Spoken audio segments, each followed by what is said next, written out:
इसी बीच हमारे साथ हमारे यूपी स्टेट हेड राघवेंद्र जुड़ चुके हैं, वहीं दिल्ली से पल्लवी और तुषार हमारे साथ देहरादून से जुड़ चुके हैं। सबसे पहले राघवेंद्र आपके पास आना चाहेंगे। देखिए, कल जिस तरह से वक्फ संशोधन बिल पेश होगा, इसको लेकर क्या कुछ तैयारियां की गई हैं? क्योंकि देखिए ये बड़ा बिल है और इसको लेकर किस तरह से यूपी में जागरूकता फैलाई जा रही है?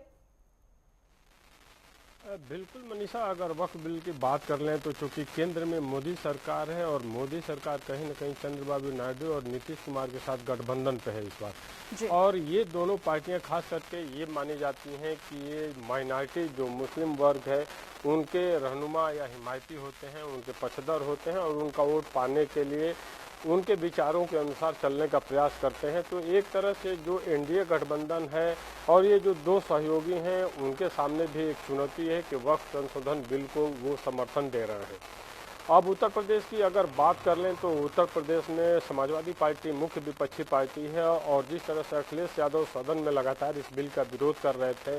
अभी भी विरोध के स्वर देखने को मिल रहे हैं। ऐसे में चूँकि उत्तर प्रदेश की योगी सरकार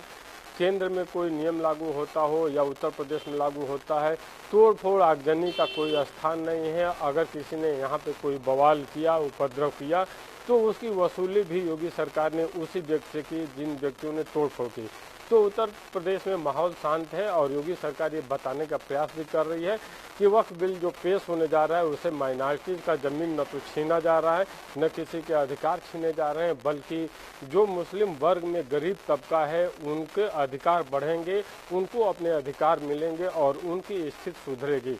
हालांकि विपक्षियों की बात कर लें तो विपक्षी पार्टी कांग्रेस हो या समाजवादी पार्टी हो या अन्य जो भी धड़े हैं वो वक्फ बिल पे लगातार माइनॉरिटीज का सपोर्ट करते हुए देखे जा रहे हैं और लगातार उनके तरफ से कहा जा रहा है कि मुसलमान सड़कों पे उतर जाएगा और इस बिल का विरोध होगा। संपत्तियों पे नज़र है भारतीय जनता पार्टी की और ये वक्फ संपत्तियों को लेकर अपने चिन्हित उद्योगपतियों को देना चाहते हैं। तो आरोप प्रत्यारोप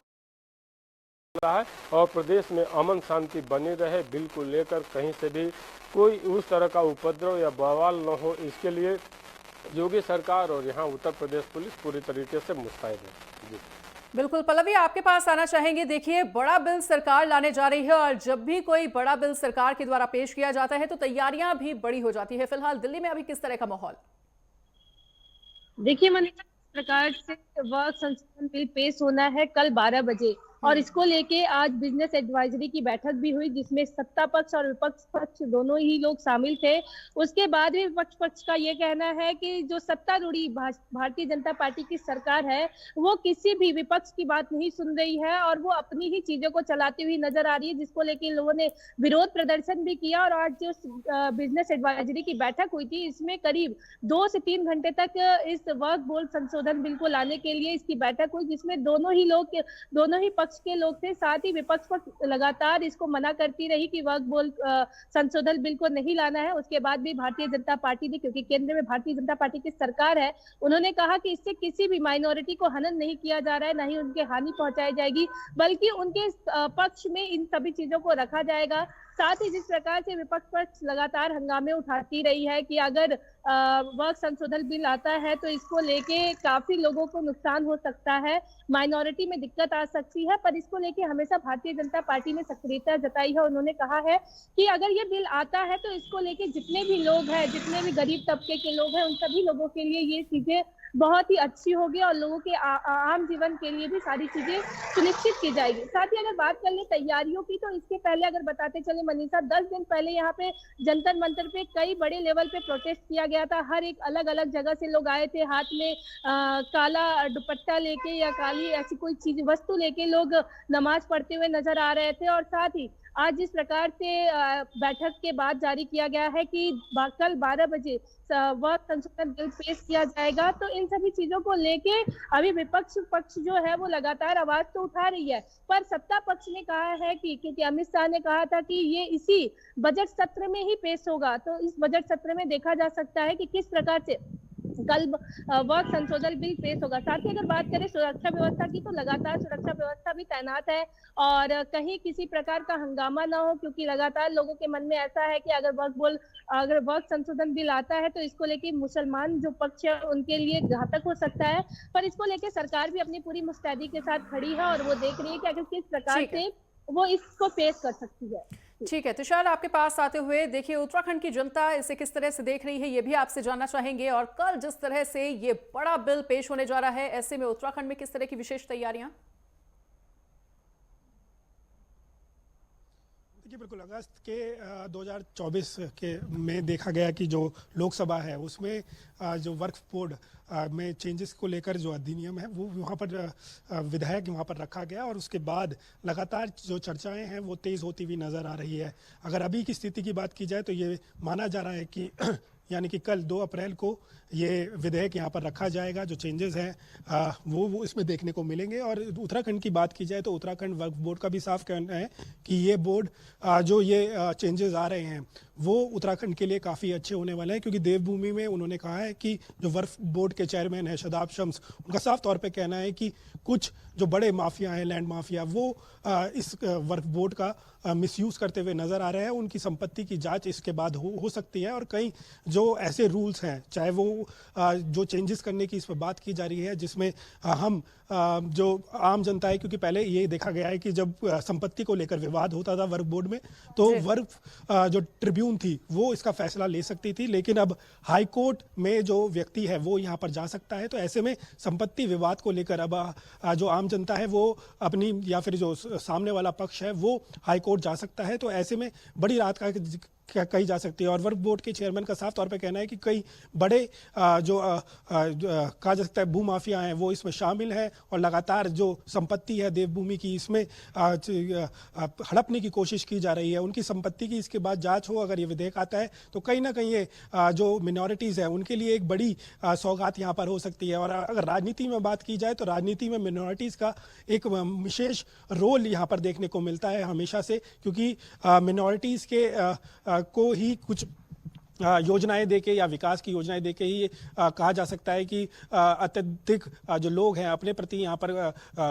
करने की कोशिश की जाती है राजनेताओं द्वारा। तो ऐसे में कहा जा सकता है कि जो भ्रम फैला रहे हैं उनको यहाँ कोशिश की जा रही है राज्य सरकार द्वारा और वक्फ बोर्ड द्वारा कि ऐसा भ्रम ना फैले कि ये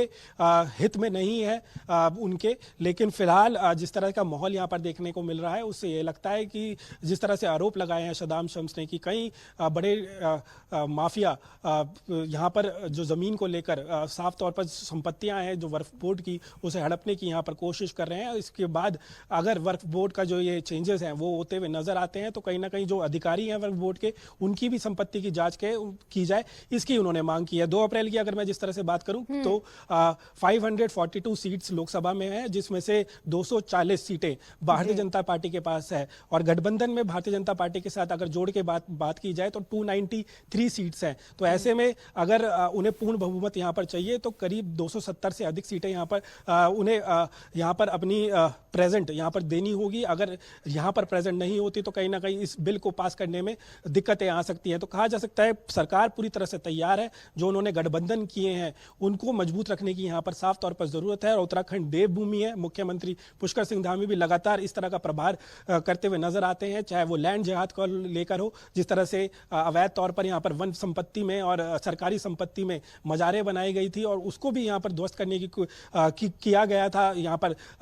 जो सैकड़ों की संख्या में जो भूमि है उनको यहाँ पर कब्जा मुक्त कराया गया था। तो कहीं ना कहीं लगातार जो सरकार है वो यहाँ पर सजग नजर आती है, और उसी के तहत जो वक्फ बोर्ड जब के जो चेंजेस यहाँ पर आएंगे तो कहीं ना कहीं जो एक्शन है वो राज्य सरकार का यहाँ पर साफ तौर पर देखने को मिलेगा। ठीक है राघवेंद्र, देखिए जब से वक्फ बोर्ड संशोधन बिल पेश होने की बात सामने आई थी हमेशा से ही उत्तर प्रदेश की राजनीति में ये मामला सुर्खियों में बना रहा और काफी ज्यादा इस मामले में तूल भी पकड़ा। फिलहाल अभी सियासत में किस तरह की हलचल?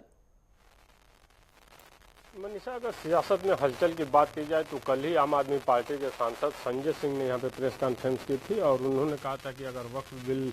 पेश होता है तो मोदी सरकार गिर जाएगी। वहीं अखिलेश यादव की बात कर लें, क्योंकि मुख्य विपक्षी पार्टी समाजवादी पार्टी है, तो अखिलेश यादव लगातार इस बिल का विरोध करते हुए देखे जा रहे हैं। इतना ही नहीं, मुस्लिम नेताओं से मिलते हुए देखे जा रहे हैं।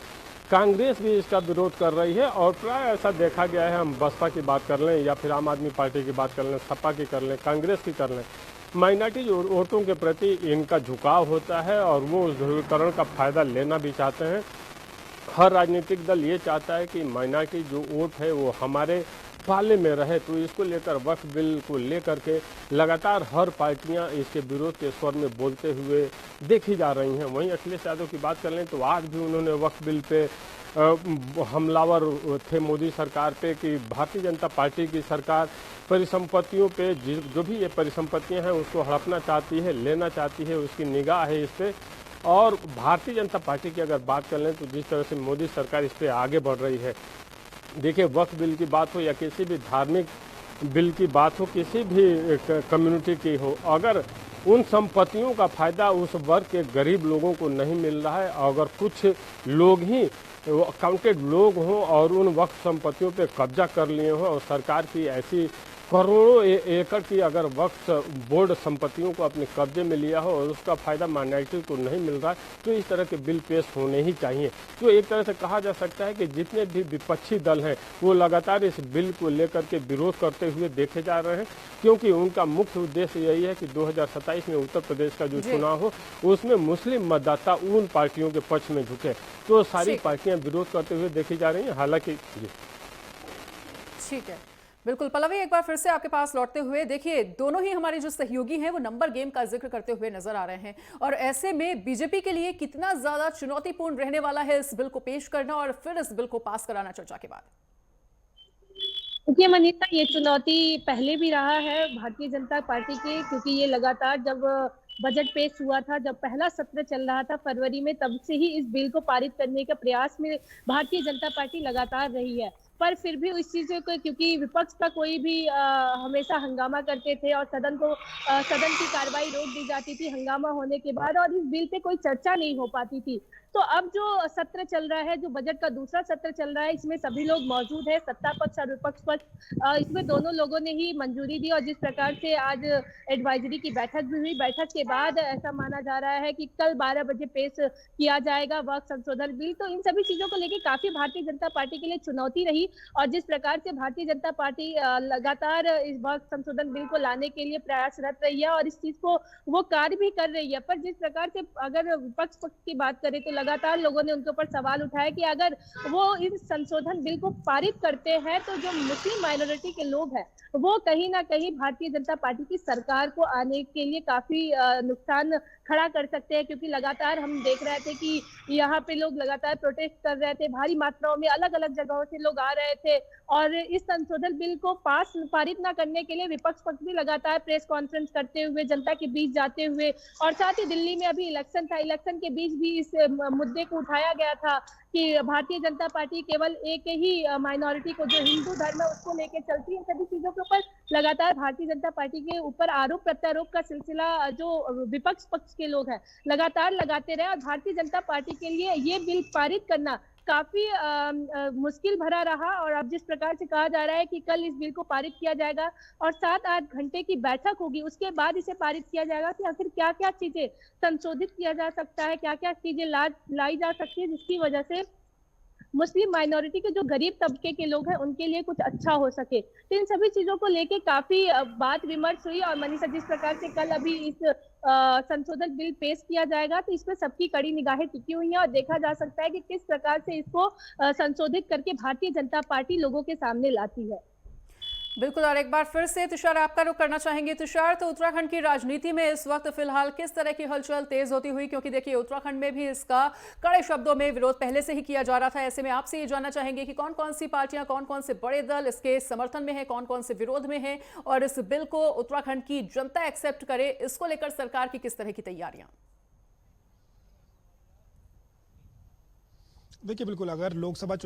बीते लोकसभा चुनाव की बात की जाए तो प्रधानमंत्री नरेंद्र मोदी ने साफ तौर पे कहा था, और भारतीय जनता पार्टी के एजेंडे में भी था, कि जो वक्फ बोर्ड संशोधन बिल है वो हम लोकसभा में रखेंगे। और उसके बाद से लगातार ये देखा गया है कि जो वाद विवाद है या विपक्षी दल है वो लगातार सरकार पे हमला करता हुआ नजर आ रहा है। विपक्ष की ये बिल्कुल भी मंशा नहीं है कि वो इस बिल को पारित होने दे, चाहे वो जो देश के लिए भला में हो, या फिर कहा जाए कि ऑपोजिशन का काम हर चीज़ को अपोज करना होता है। और वही चीज़ यहाँ पर उत्तराखंड में भी देखने को मिल रही है कि विपक्षी दल, चाहे वो उसमें कांग्रेस हो, वो साफ तौर पर यहाँ पर पूरी तरह से कहा जा सकता है कि अपोज करती हुई नजर आ रही है। बीएसपी भी यहाँ पर एक विधायक उनके हैं, तो वो भी पूरी तरह से यहाँ पर अपोज करते हुए नजर आ रहे हैं। तो कोशिश उनकी यही रहेगी कि किस तरह से जो जनता है, जो मिनॉरिटीज़ हैं, उनको भटकाने की यहाँ पर कोशिश की जाए और आने वाले चुनावों में उनका लाभ यहाँ पर लिया जाए। लेकिन जिस तरह से भारतीय जनता पार्टी का एजेंडा रहा है कि जन जन तक, लोगों तक ये बात पहुँचानी है कि किस तरह से वक्फ बोर्ड संशोधन विधायक से उन्हें फ़ायदा पहुँचेगा और किस तरह से जो उनके संपत्ति के मामले हैं वो उसमें उनको सुधार मिल सकता है। उनको जो लंबे समय से जो उनका मामला अटका हुआ है, चाहे उन्हें न्याय नहीं मिला हो पहले, लेकिन अब वो हाईकोर्ट जाके वो न्याय उन्हें मिल सकता है। तो ऐसे में कहा जा सकता है कि देवतुल्य जनता, यानी कि देवभूमि की जनता फिलहाल जो जिस तरह से प्रचार प्रसार हो रहा है, जिस तरह से विपक्ष भी कर रहा है और जिस तरह से सत्ताधारी सरकार भी कर रही है, तो कहीं ना कहीं दो मुखी यहाँ पर दिख रहा है कि एक तरफ जाते हुए लोग दिख रहे हैं कि वक्फ बोर्ड में जो संशोधन हो रहा है वो सही हो रहा है और जिसमें अधिकतम लोग इसमें दिखाई दे रहे हैं, और लेकिन दूसरी तरफ जहां पर जो विपक्ष दुष्प्रचार करता हुआ नजर आ रहा है कि किस तरह से ये जो बिल है वो आपके हनन के लिए है, आप जिससे कहीं ना कहीं जो मिनॉरिटीज़ है उस पर खासा असर हो सकता है। लेकिन फिलहाल अभी यहाँ पर कुछ भी शोर नज़र नहीं आता। लेकिन जिस तरह से मुख्यमंत्री पुष्कर सिंह धामी कार्य करते हुए नजर आते हैं, एक्शन नज़र आता है, चाहे वो अवैध मदरसों को लेकर हो या फिर अवैध मदरसों पर कार्रवाई को लेकर हो या फिर मज़ारों को लेकर हो, जिस तरह से लैंड जिहाद के ऊपर, थूक जिहाद के ऊपर यहाँ पर कार्रवाई देखने को मिलती है। तो कहा जा सकता है कि जब ये संशोधन बिल पास होगा तो कहीं ना कहीं जो आम जनता है, उनके जो संपत्ति के मामले चल रहे हैं, उनको इसमें राहत साफ तौर पर मिलने वाली है। तो एक सुखद खबर कह सकते हैं अगर ये बिल पास हो गया कल, तो कहीं ना कहीं जो संपत्ति के मामले हैं लंबे समय से जो अटके हुए हैं, जिसमें आम जनता भी फंसी हुई है, साथ साथ जो सरकारी संपत्ति है उस पर भी खासा असर आ रहा है। तो उसके बाद, संशोधन के बाद, कहीं ना कहीं सरकार को भी राहत मिलेगी और कहीं ना कहीं जो आम जनता है उनको भी यहाँ पर राहत मिलेगी। जी बिल्कुल, एक बार फिर से राघवेंद्र आपके पास आते हुए, तो देखिए जिस तरह से अभी तुषार भी इस बात का जिक्र कर रहे थे राघवेंद्र की, यूपी सरकार की तरफ से भी और उत्तराखंड की सरकार की तरफ से या पूरा केंद्र सरकार की तरफ से देखा जाए तो कहीं ना कहीं बहुत बड़े और कड़े फैसले पहले भी लिए गए हैं। और ऐसे में चाहे मदरसों की बात की जाए, उन पर भी बुलडोजर चलता हुआ नजर आया था और अवैध संपत्तियों पर भी बुलडोजर चलता हुआ नजर आया। तो ये जो बड़े फैसले थे वो किस तरह से प्रभावित करेंगे इस संशोधन बिल को? बिल्कुल मनीषा, बड़े फैसलों की बात कर लें, अगर उत्तर प्रदेश के सिनेरियो में भी देखा जाए तो अयोध्या का जो निर्णय आया था उस समय भी बार बार विपक्ष द्वारा, जम्मू कश्मीर से लेकर उत्तर प्रदेश के विपक्षी नेताओं द्वारा यही कहा जा रहा था कि अगर इस पर निर्णय आता है और राम मंदिर का निर्माण किया जाता है तो खून की नदियां बहने लगेंगी। लेकिन मुख्यमंत्री योगी आदित्यनाथ ने कहा था कि यहाँ परिंदा भी पर नहीं मारेगा, और हुआ भी यही कि राम मंदिर का भव्य निर्माण हुआ और कहीं से भी कोई उपद्रव देखने को नहीं मिला, माइनॉरिटीज की तरफ से कहीं से भी कोई आंदोलन देखने को नहीं मिला। वक्फ बिल को लेकर भी राजनीतिक दलों द्वारा तो बार बार विरोध जताया जा रहा है, लेकिन माइनॉरिटीज की बात कर लें तो माइनॉरिटीज के लोग सड़कों पर दिखाई नहीं दे रहे हैं। हाँ, इतना जरूर कि वक्फ बिल से जुड़े जो बड़े लोग हैं, जिन पे ये आरोप लग रहे हैं कि ये संपत्तियों का दोहन कर रहे हैं या अपने कब्जे में लिए हैं, उनके तरफ से इन राजनीतिक नेताओं के माध्यम से जरूर विरोध के स्वर दिखाई दे रहे हैं। उत्तर प्रदेश की धरती पे पूर्णतः इस समय शांति है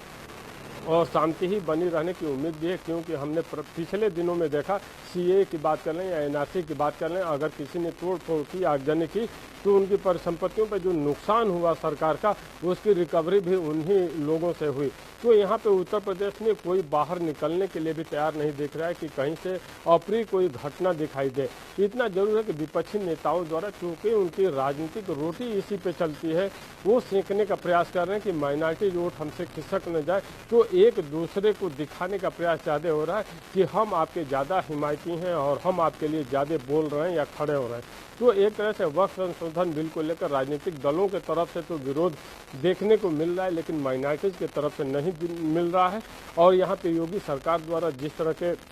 कानून व्यवस्था को लेकर पिछले 8 सालों से काम किया गया है, उसका भी एक कारण है कि यहाँ पे कहीं से भी उपद्रव जैसी बात देखने को नहीं मिल रही है। अब देखना होगा कि कल जब ये वक्फ संशोधन बिल लागू होता है, उसके बाद से उत्तर प्रदेश या उत्तराखंड या प्रदेश के अन्य जो राज्य हैं, जो हिस्से हैं, वहाँ पे माइनॉरिटीज़ का अगला कदम क्या होता है, या उससे जुड़े हुए नेताओं का क्या होता है, या इन विपक्षी नेताओं का क्या होता है। जी बिल्कुल तुषार, तो देखिए उत्तराखंड में लंबे समय से कहीं ना कहीं देखा जा रहा था कि भू कानून की मांग बढ़ती जा रही थी, और ऐसे में वक्फ बोर्ड संशोधन बिल पेश होने के बाद क्या कुछ उस कानून में या कुछ उसके नियमों में बदलाव आएंगे?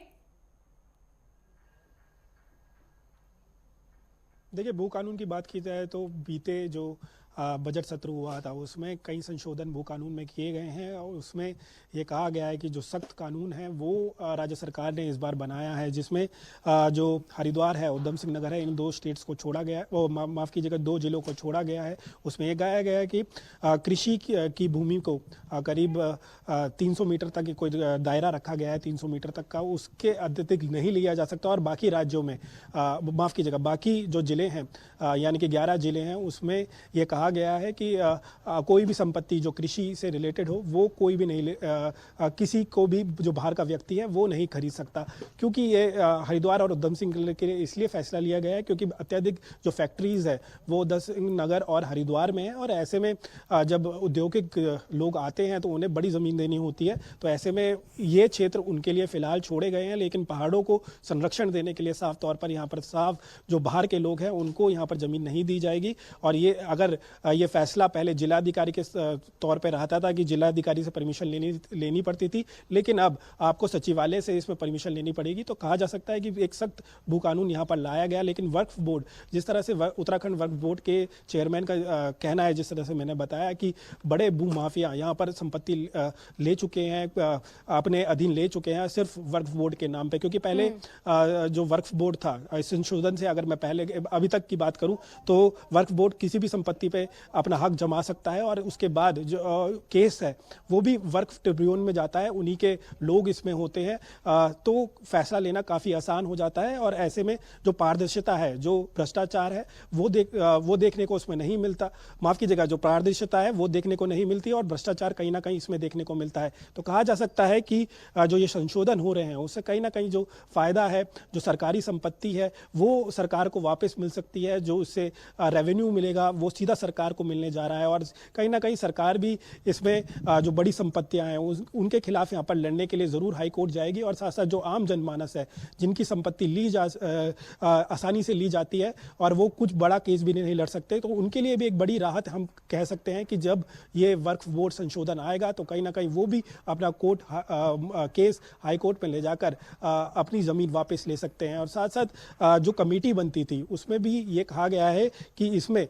2 अन्य धर्म के लोग भी रखे जाएंगे, जिससे कहीं ना कहीं जो पारदर्शिता है वो इसमें बढ़ाई जाएगी अगर संशोधन होता है। तो कहा जा सकता है कि फिलहाल शांति पूरे राज्य में देखने को मिल रही है। कहीं ना कहीं विपक्ष जो मिनॉरिटीज़ है उनको भटकाने का कार्य यहाँ पर कर रहा है, लेकिन फिलहाल कहा जा सकता है पूर्ण रूप से यहाँ पर शांति देखने को मिल रही है। अगर कल ये बिल पास होता है उसके बाद देखना होगा कि लोगों के रिएक्शंस इसमें क्या होते हैं, लोग इस बिल को लेकर किस तरह से साफ तौर पर अपने बयानबाजी करते हैं और साफ तौर पर नेताओं का रुख इसमें साफ तौर पर देखने को मिल सकता है। तो कहा जा सकता है कि जब ये बिल पास होगा तो उसके बाद रिएक्शंस को लेकर यहाँ पर देखना होगा कि कौन सा जो पार्टी है और साथ साथ जो आम जनता की बात कर रही है विपक्ष की, इससे साफ तौर पर जो मिनॉरिटीज नाराज हैं, बिल्कुल देखना वाकई में दिलचस्प रहने वाला है कि इस बिल को पेश होने के बाद जनता इस पर किस तरह की राय देती है, किस तरह की प्रतिक्रिया देती है। फिलहाल तमाम सहयोगियों का हमारे साथ जुड़ने के लिए और इस पर अपनी राय रखने के लिए बहुत बहुत शुक्रिया।